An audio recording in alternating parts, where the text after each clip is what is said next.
Okay, quick recap on protons, neutrons, and electrons. Electrons. They orbit the nucleus.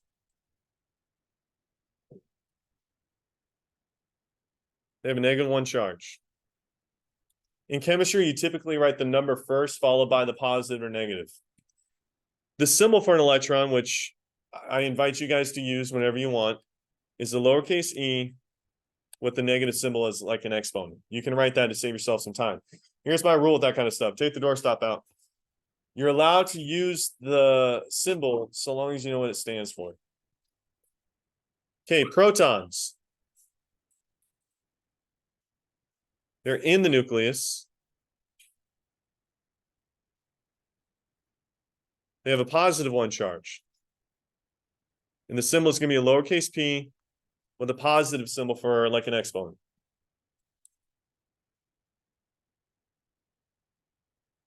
And then we have neutrons. They're also in the nucleus. They have no charge. So it's basically 0. And the symbol is a lowercase n with a 0 for an exponent.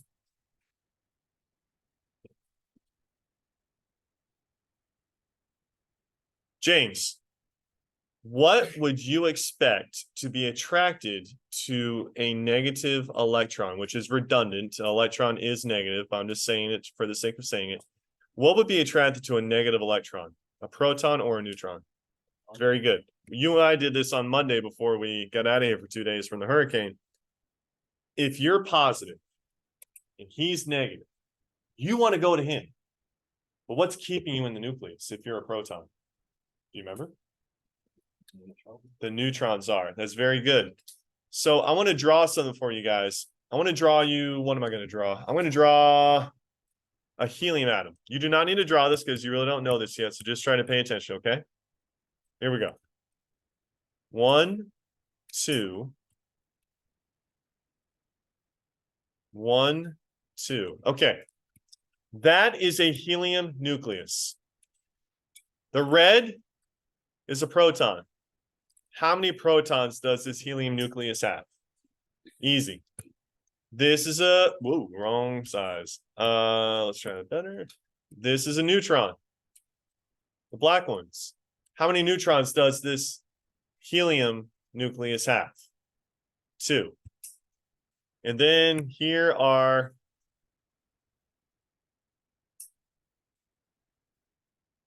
electrons.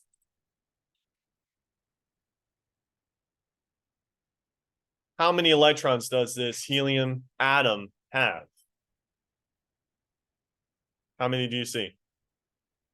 2. Okay. Now, what he just said, what James said is correct. These protons are positively charged. These electrons are negatively charged. They want to go with each other. Positive and negative are meant to be together. So my question that I asked on Monday was, what is keeping the two of them apart? And what James also said is correct. The neutrons. The neutrons are basically restraining the protons from going anywhere. This is called a nuclear force. His drive to go to his friend's house might be great, but my ability to keep him put is greater. These protons want to go to the electrons and be with them forever, but the neutrons keep the protons in the nucleus and don't let them leave. That's called a nuclear force. The nuclear force is greater than this electrostatic attraction. Electrostatic means positive to negative. Yes? There's something that you'll learn in Unit 3. Those are called excited electrons, which actually give them the energy to stay away. It's a repulsive force. You'll learn that in Unit 3, okay? So that's a to be continued answer. All right, guys. Let's get into what I've got for you today. This is all going to be about how atoms differ.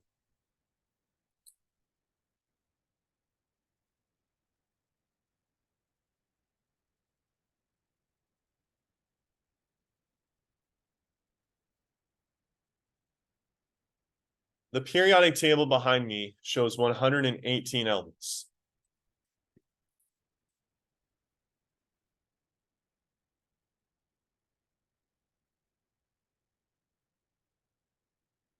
There are 118 known elements, and I say known.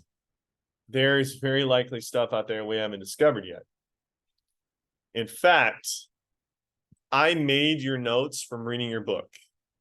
And in your book, it said that there are 110 elements. So between the time that your book was made, which, let's see, what year was this made? Let's find out. A second.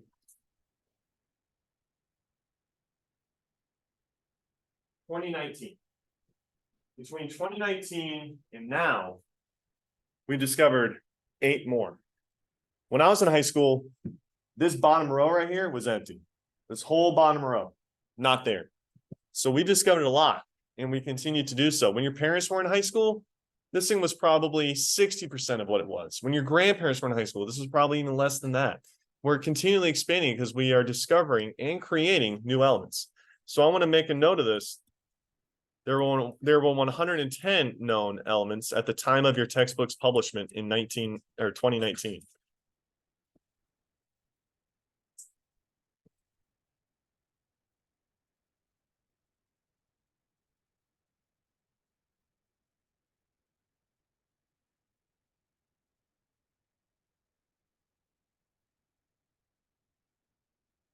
Now, so you guys know, if you look on the periodic table behind me, there are 92 elements that occur naturally.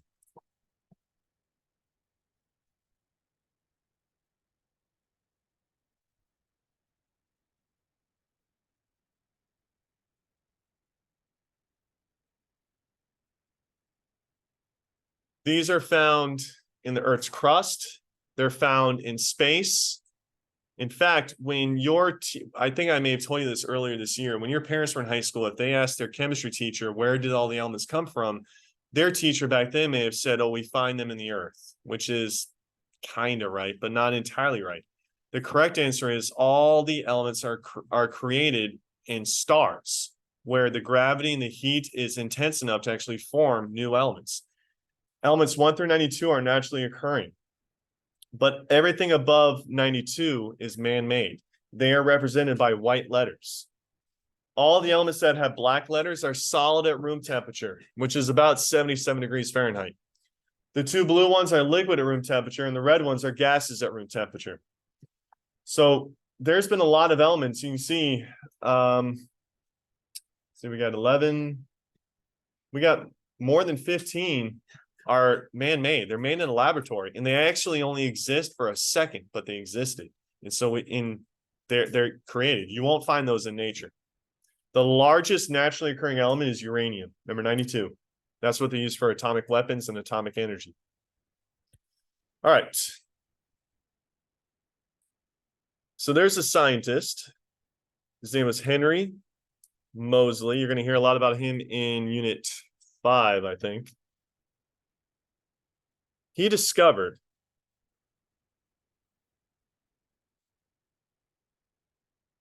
every element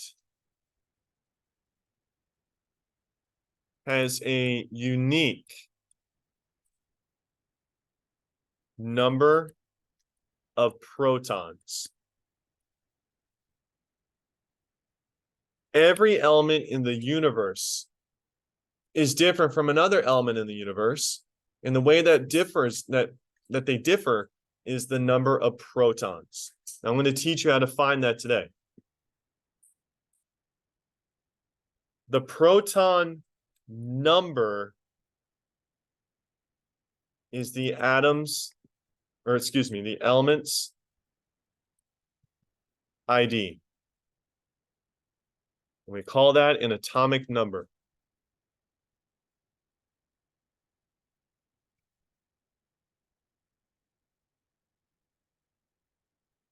What element you're okay, you're allowed to cheat and look on this periodic table behind me. You guys over here on my left, your right, you might have a harder time seeing this.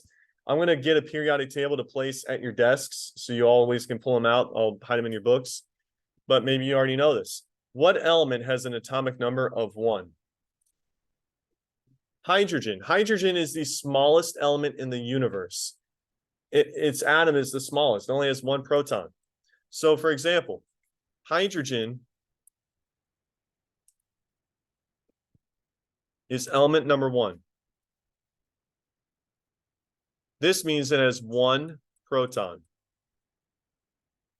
That's what that means. There's no other element in the universe that has 1 proton other than hydrogen. Hydrogen's it.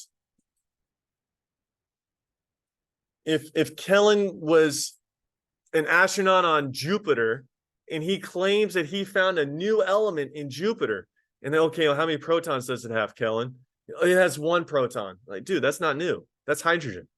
No other element in the universe has 1 proton except hydrogen. That's it. That's how we identify them. Helium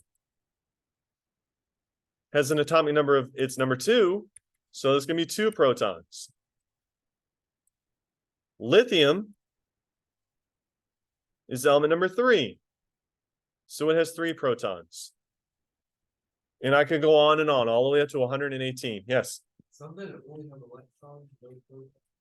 We're going to get to electrons in a sec. The proton number doesn't change, so you can always count on that. The proton number stays the same. Hydrogen has 1, iron has 26, thorium has 90, I think. Is it 90? Yes. Yeah, it's 90. Uranium is 92. Gold is 47. Tell me I'm right. Yep, gold is 47.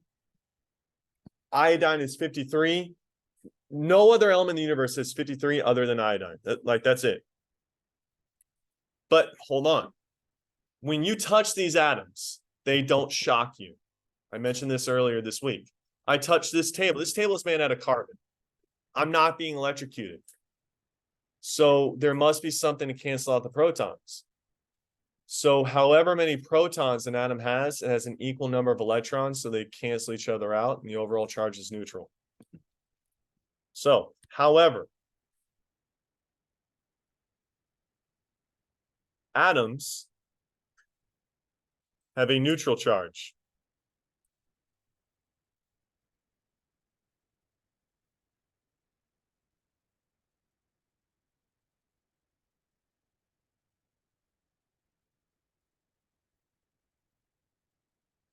The number of protons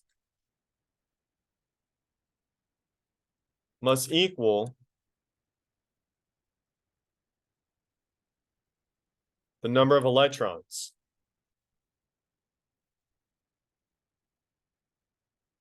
Results in an atom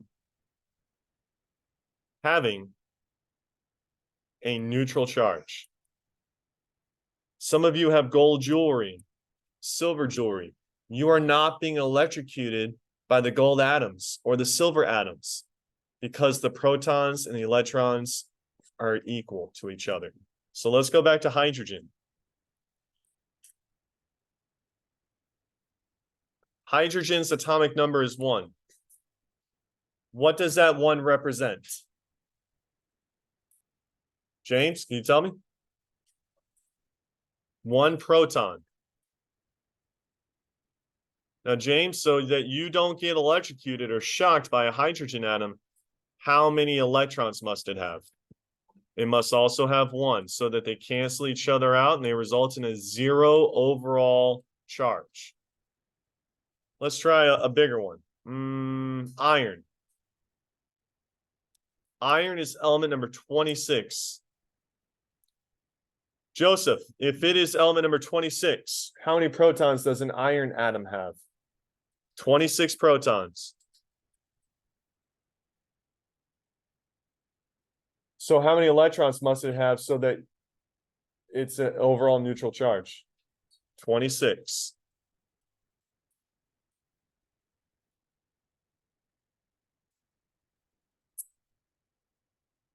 Ava, I got uranium here.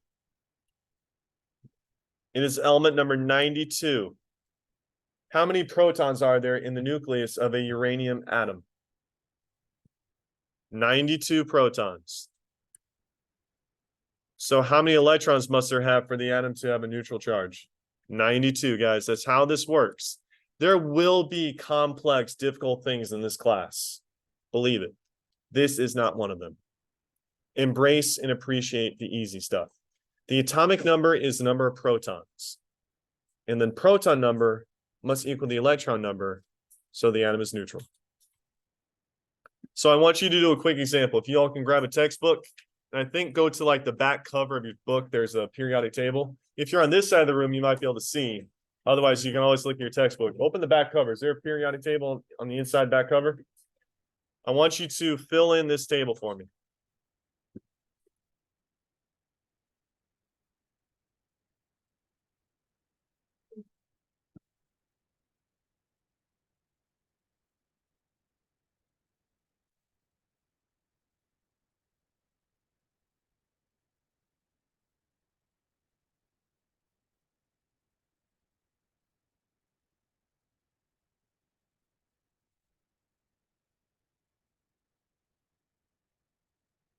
Don't worry about neutrons yet. That's coming. Just deal with protons and electrons. So we have Pb for the element. That's the symbol. 82 is the atomic number. Then I got 8 here. Then I have 30 there. Give you maybe like a minute and a half to figure this out. Fill in that data table. Complete the identification.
What element is Pb? It's not peanut butter.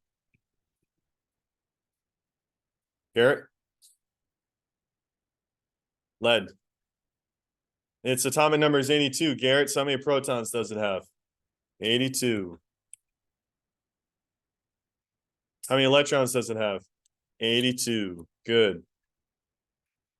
Jackson. For row B, we have an element with 8 protons. If it has 8 protons, how many electrons must it have? 8. If it has 8 protons, what is its atomic number? And what element has an atomic number of 8? The only element in the universe has this number. Oxygen. Okay. Let's go to Olive. We got 30 electrons in row C. If there are 30 electrons, how many protons must there have, or must there be? If there's 30 protons, what is the atomic number? And what is the only element in the universe that has 30 protons in its atoms? Zinc, Zn. Okay. Now, I wasn't really going to go over this one, but I think it's important to, guys. I want to quickly discuss the elemental symbol. I wasn't going to, this is off script. Your textbook really doesn't bring this up, but having dealt with students that make mistakes, I want to prevent any mistakes from happening. An elemental symbol is a 1 or 2 letter symbol for every element. The capitalization is very important, and I'm going to give you an example of this. There are several elements up here that only have 1 letter. Hydrogen, boron, carbon, nitrogen, oxygen, fluorine, sulfur, phosphorus, iodine, uranium. They only have 1 letter. The rest of them have 2. But I used to have a phase where I wrote everything in all caps. You might be there too. You can't do that in this classroom because it does matter. I'll show you why. Can you tell me what element is that? CO. Cobalt. Great. That is an element. Now, look at this. What is that?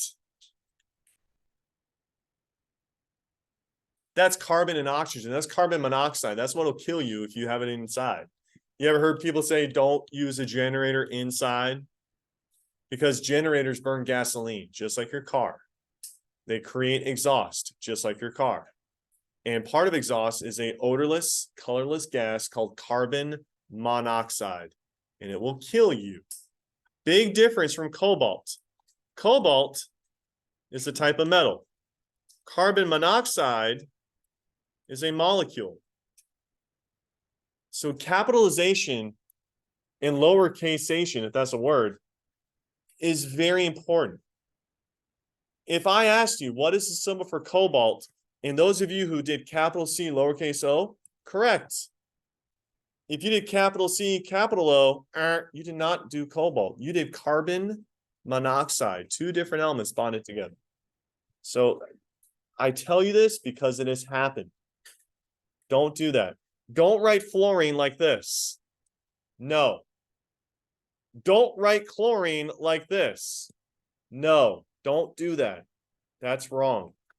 Fluorine is a capital F. Chlorine is a capital C, lowercase l. Okay? It is not Ci, by the way. I get that a lot too. Some kids will say Ci, that's carbon iodide. Just remember that the second letter in a symbol is always lowercase. The first letter in a symbol is always capitalized. So if I showed you an element like that, is that and that's an element right there. Is that an L or is that an I? That's an I, because the first letter in a symbol is always capital. That's an I. If it was an L, it would look like that. That's iodine. I tell you this because it's happened. Some of you might still make mistakes. We'll correct it as it goes. I tell you a lot in this class. It's okay to make mistakes in here. It is not okay to not learn from those mistakes. So accept that corrections when it does happen. All right, let's move on. Isotopes and mass numbers.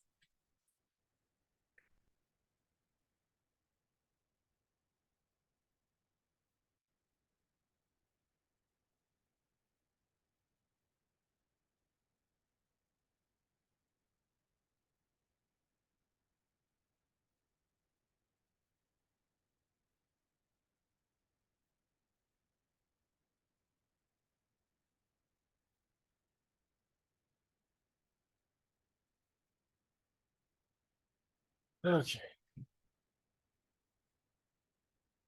Whenever I hear isotopes, I get horrible feelings from my high school chem class because my teacher said it in a very, very poor way, and I never understood it. I'm going to do you guys one better. I know what it's like to struggle. I know what it's like to have trouble in chem. So I'm going to try to explain it to you guys in a way that you should understand it, okay? All atoms of any element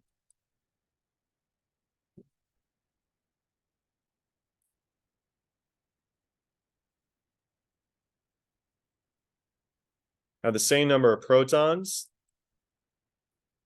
and electrons. So to make sure that you guys understand me,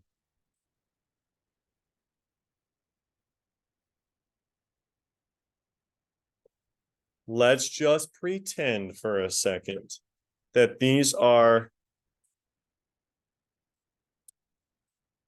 iron atoms. And if you're wondering why is Fe iron, because in Latin, iron is called ferrous. That's why it's Fe. How many iron atoms do you see up here? How many did I draw? How many?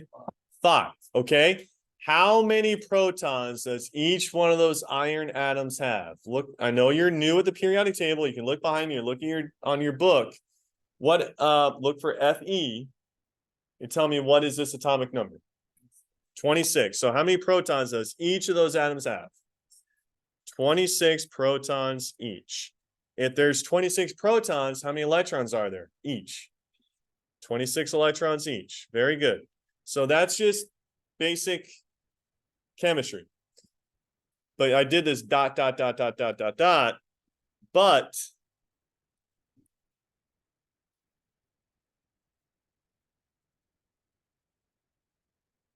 the atomic number of neutrons may differ.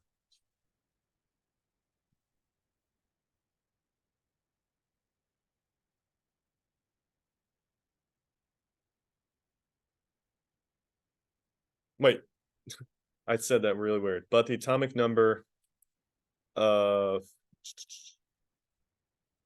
Okay, my bad. Cross out atomic. My fault. But the number of neutrons may differ.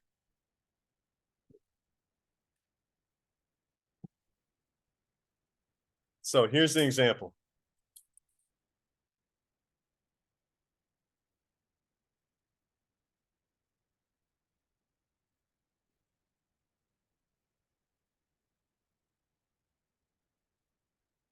There are three quote unquote versions or types of carbon.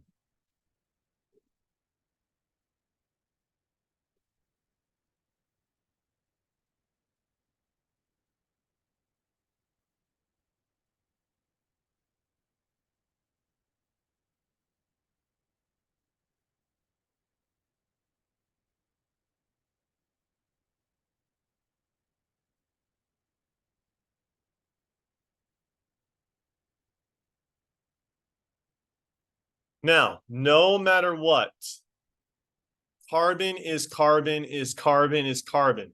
The proton number does not change. So Garrett, if the proton number doesn't change, can you tell me what is the number of protons for carbon? No matter the three different versions of it, what will the atomic number be for all three? 6. That doesn't change. 6, 6, 6. Don't freak out. Now, Garrett, if there are 6 protons, how many electrons must there be for each of the three? That doesn't change either. 6, 6, 6. Now we come to a difference. The first type of carbon has 6 neutrons. The second type has 7. The third type has 8. These are called isotopes. And I want to tell you the definition that I was told, and I didn't get it at all. Here's the definition. An atom, the definition of an isotope that I was taught is that it is an atom that has a different number of neutrons. And I'm thinking, different from what? The answer is different from each other. This one has 6 neutrons. This one has 7. This one has 8. But Garrett, because they all have an atomic number of 6, what element are they? They're all carbon, but the neutron number is different. The neutrons do not identify an element. The protons do. These are called isotopes.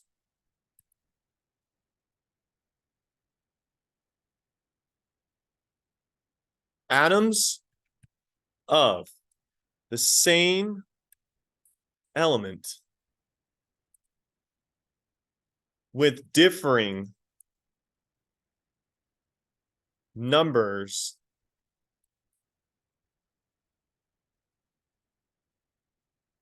of neutrons.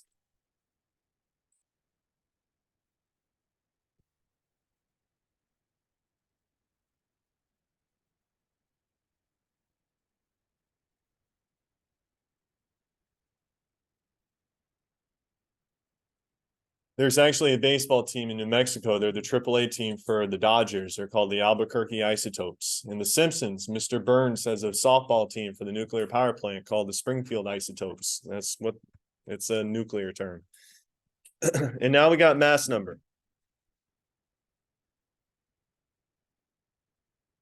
Now, guys, throughout this year, you're going to need a calculator with you. One of the requisites to pass this class or to be in this class is to have passed Algebra 1 with at least a C. The equation I'm about to teach you is likely the easiest equation that you will learn all year. But I have a hypothesis. I have a hunch that this equation is so easy, students don't give it an ounce of brain power and they forget it. And some of you, one of you, is going to forget this on your test. And you're going to be sitting there and saying, he said this would happen. I want you to prove me wrong. I don't want any one of the 31 of you to forget this, but it has happened. I'm warning you. This is likely the easiest equation you will ever get. Here it is. The mass number is the sum of protons and neutrons. That's it. So when I say sum, what type of math are you doing? Addition. So for the carbon in green, can you tell me what its mass number is?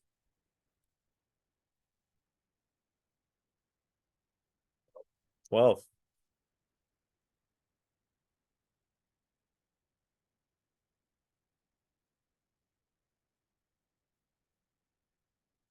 that isotope of carbon is called carbon 12. The majority of your body is carbon 12. Can you tell me what the mass number is of the yellow carbon?